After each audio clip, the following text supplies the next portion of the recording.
Does building renewable energy projects like fields of solar panels do more harm than good? That's the big question we're gonna answer right now. Hey, by the way, I'm John. I'm an eco-socialist and proud NYC DSA member. I write a newsletter about clean energy called Green Juice. Clean energy, green juice, you get it. Check out what we're doing over at greenjuice.wtf. The inspo for this video comes from an Instagram post I saw recently. Here it is. We need to save the planet from those who say they want to save the planet. The caption reads, solar panels may produce clean electricity, but every energy source comes with trade-offs. The real challenge is finding solutions that protect both the planet and the landscapes we depend on.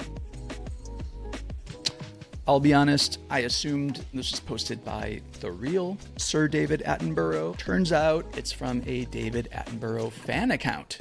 That's on me. Okay, but this argument is out there and it deserves a real answer, so let's give it one. First off, any conversation about the environmental footprint of solar energy has to begin with the fact that fossil fuels are responsible for 90% of all carbon dioxide emissions globally. 90%. So transitioning to clean energy is not just like one useful strategy among many equally valid measures to address climate change. It is the central strategy, the single most important thing we can do to avert catastrophe. So when someone argues that building renewables is a net loss for the environment, they're missing the forest for the trees, because every solar panel we build chips away at fossil fuel fascism, which is literally what's cooking the planet. In a world of imperfect solutions, clean energy is a pretty damn good option. Build or burn, people. That is the truth. That said, let's talk about land use, because it is true that solar takes up space. But here's the number you need to know. Building out enough solar panels to power the entire United States would require less than 1% of our available land. Less than 1%.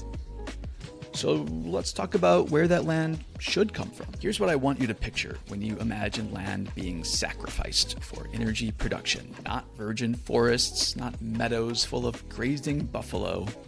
This. 30 million acres of American farmland is dedicated to growing inedible corn to be used to make ethanol fuel.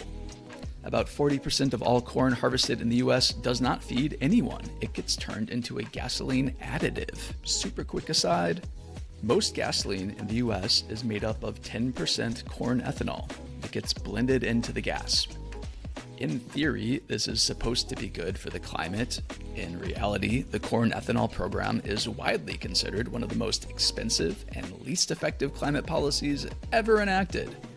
But farmers love it, because you and me, buddy, are forking over billions of dollars in subsidies to corn farmers every single year. There's a lot more to say about corn ethanol. Maybe I'll make another video. Getting back on track, here's the kicker. A study out of Cornell found that solar panels generate the same amount of energy as corn ethanol, but need just 3.2% of the land. So we have this vast sacrifice zone of industrially farmed monoculture drenched in energy-intensive fertilizer and pesticide runoff, producing a fuel that recent research suggests is actually worse for the climate than regular gasoline. So David Attenborough _fandom is framing this as a false choice. We're not choosing between solar farms and forests. We're choosing between solar and inedible corn. To be fair, there are many examples of private developers clearing forests to build solar. And this is because our energy system is privatized and profit-driven. And forested or underdeveloped land in rural areas is often dramatically cheaper than agricultural land, especially if that land has productive value that gets priced in. A forest that nobody's farming looks like a bargain on a spreadsheet, but that's only because the people making those decisions aren't the ones who will bear the ecological cost. What we really need is public ownership of our energy system, public goods in public hand. So let's talk about some of the places I would put solar if I were the one in charge. First off, I would float as much solar as I can. This is China's Anhui province, home to one of the largest floating solar installations in the world. Panels built on top of a reservoir. No land displaced. And here's the bonus. Floating solar significantly reduces water evaporation, with early research showing a minimal disruption to fish and birds.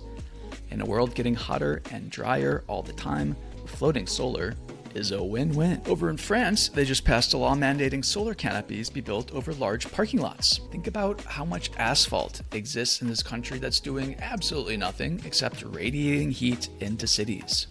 That's free real estate, and the panels provide shade so you won't burn yourself on your seatbelt. South Korea is installing solar panels along the median strips of highways. Again, we can use land that's already been disrupted. It's already paved. It's just sitting there. Switzerland has started to install solar panels between the rails on an active train line in the canton of Neuchâtel. Neuchâtel. The panels roll out like carpet between the tracks, placed by a specialized train capable of laying up to 1,000 square meters per day. And then there's Agrivoltaics, a terrible name, but that's what it's called when you integrate solar panels directly into working farmland. Research shows that shade-tolerant crops, lettuce, spinach, broccoli, tomatoes, berries, can actually thrive underneath solar panels with yields comparable or in some cases greater than open field growing. As for livestock, the shade from the panels reduces heat stress in animals, which matters more and more every summer. In a world that is getting hotter, shade is increasingly a feature, and agrivoltaic systems reduce soil temperatures, slow evaporation, and protect crops from extreme heat and hail. We should rename agrivoltaics.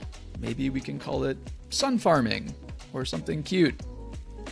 Let me know what you think. So let's return to where we started. Solar panels may produce clean electricity, but every energy source comes with trade-offs. Well, I would say that's technically true. Everything does have trade-offs. But the fossil fuel industry has never once been asked to defend its trade-offs at this standard.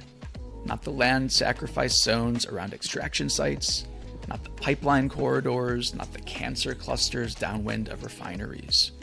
Solar and wind, because they're new and clean, get asked to be perfect, whereas fossil fuels get to be the default. The future does not have to suck, but it requires an honest conversation about what we're actually comparing. For more videos like this, please subscribe to my channel, Green Juice, here on YouTube. I'm trying to put out new content every week. And check out my newsletter, greenjuice.wtf, where I go even deeper on topics just like this one. We've got a really exciting post coming out next week about the hidden ways private utility companies are screwing us over. You won't want to miss that one. Thanks for watching, and as always, solidarity forever. Thanks.